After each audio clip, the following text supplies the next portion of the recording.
cognitive development in children that I'm familiar with, one of them basically posits that children are blank slates, tabula rasa, and then we use education to write on those slates to train them how to think and behave and what have you.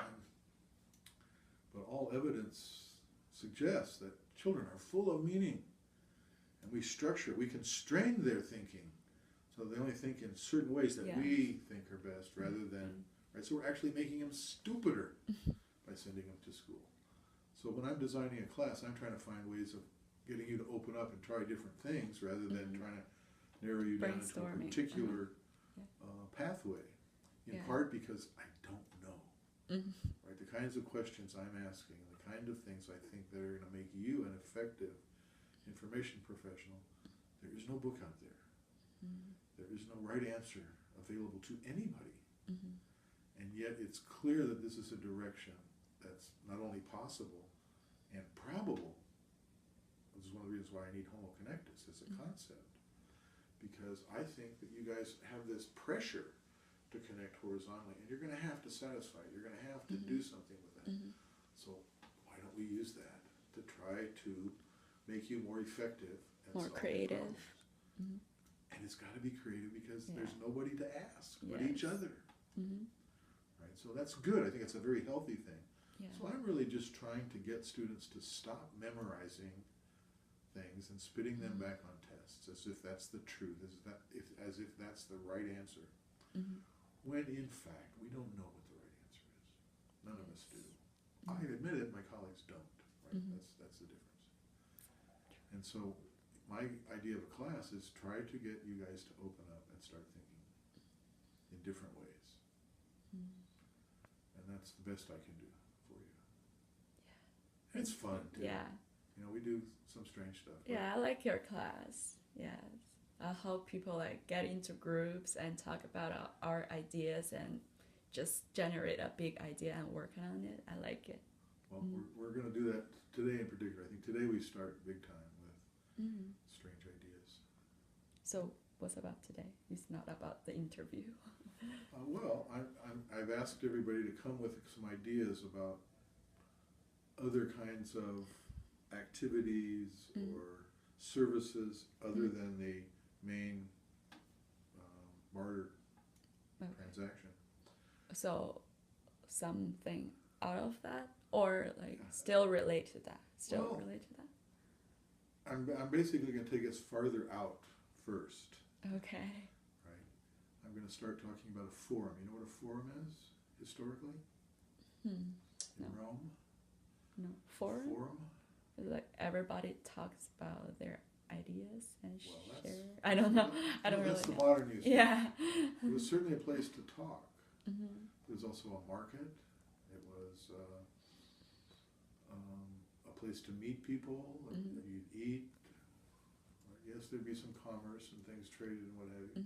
But it was like the center of life for a city. Right? So the quad could be here, except we have nothing out there that really supports that kind of activity. Well, we could do it digitally.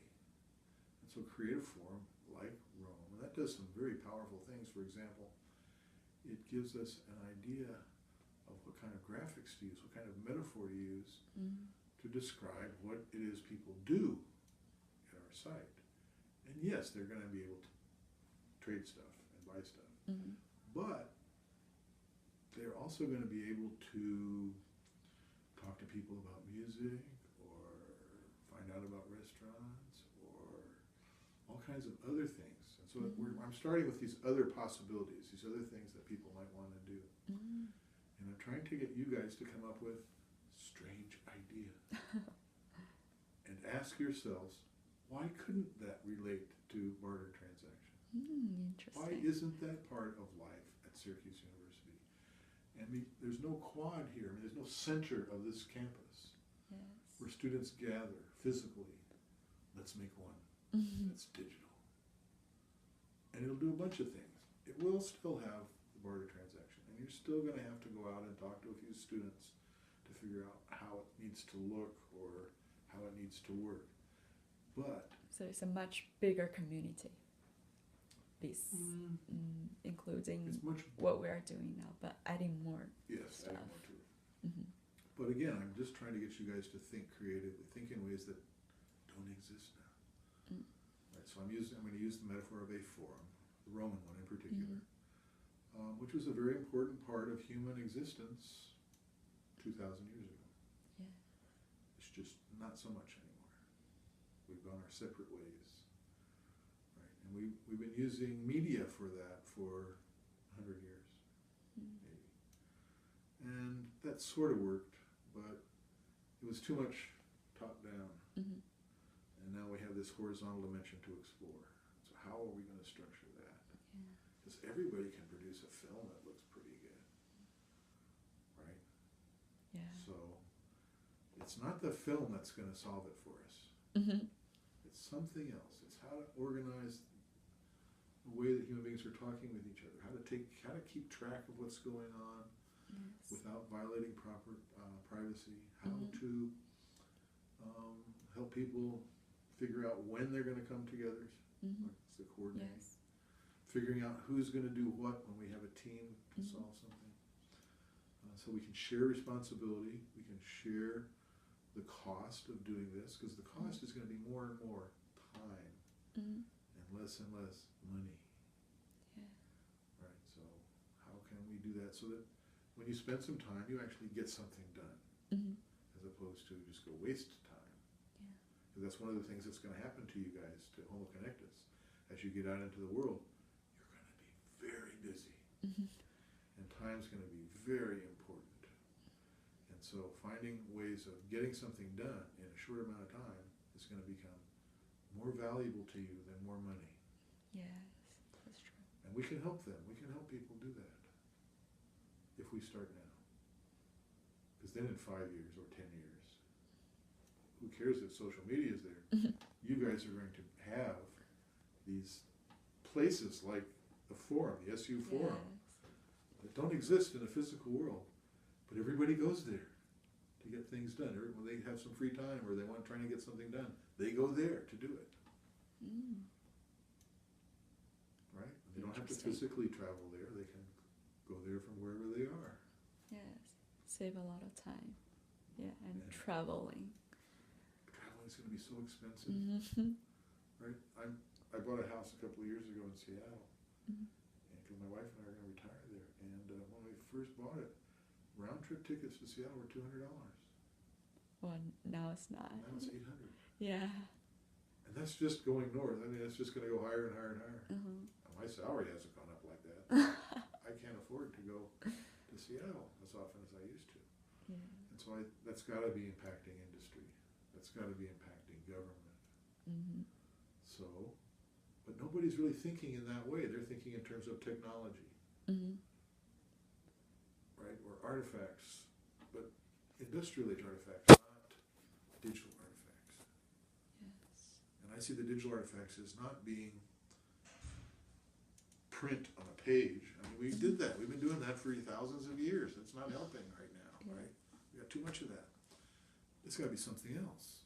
So it'll be a virtual, constantly changing, and yet it's going to have some elements that are constant, that stay the same, Yeah. like a forum, the columns, and the open spaces, and the corners where people gather to meet. Those are also going to be there.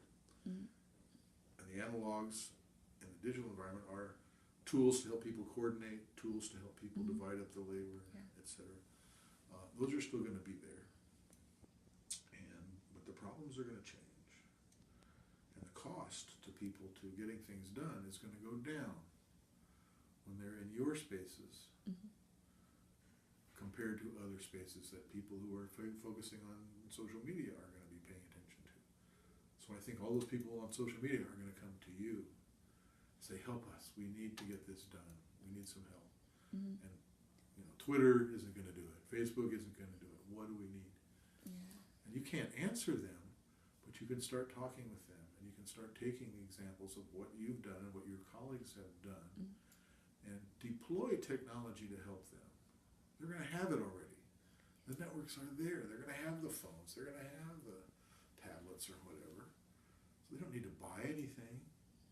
They just need to come where you create some space where they can solve their problems.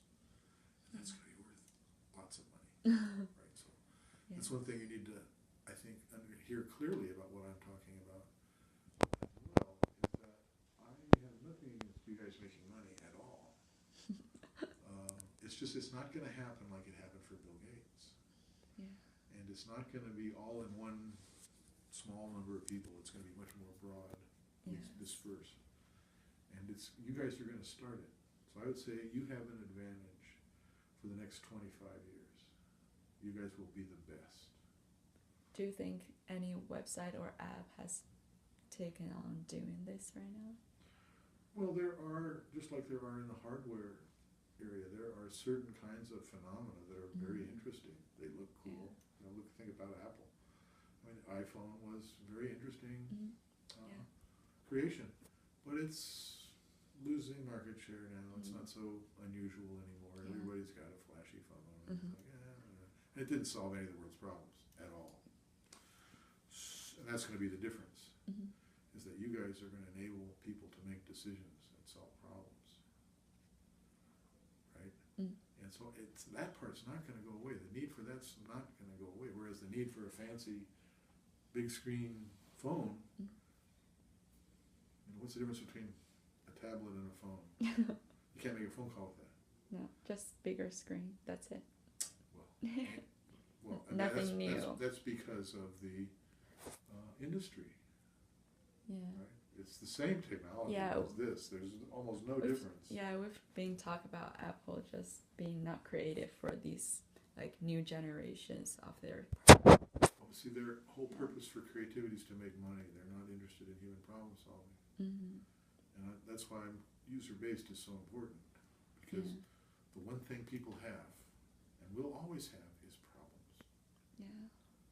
And so if you start addressing those and start creating places where they can start solving those, as younger people grow older and start having that problem, they know where to go to get it solved. And it doesn't make any difference what technology they're using to go there. That, it does not make a difference.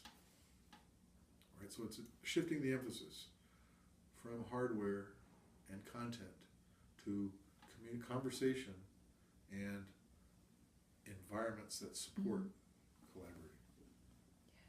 Right. So, and all my classes are the same. I mean, I teach one for the honors program. It's called Welcome to Your Future. And we're talking about, we watch science fiction movies and we talk about what are some possible ways to address solving this problem. And there's no right answers. So I'm doing the same thing with them as I'm doing with you guys. Trying to help them think different ways. And again, I'm not saying, oh, that's good and that's bad, or that's right and that's wrong. I'm just trying to get them to be creative. Just trying to get them to think in different ways. That's interesting. Yeah. Thank you.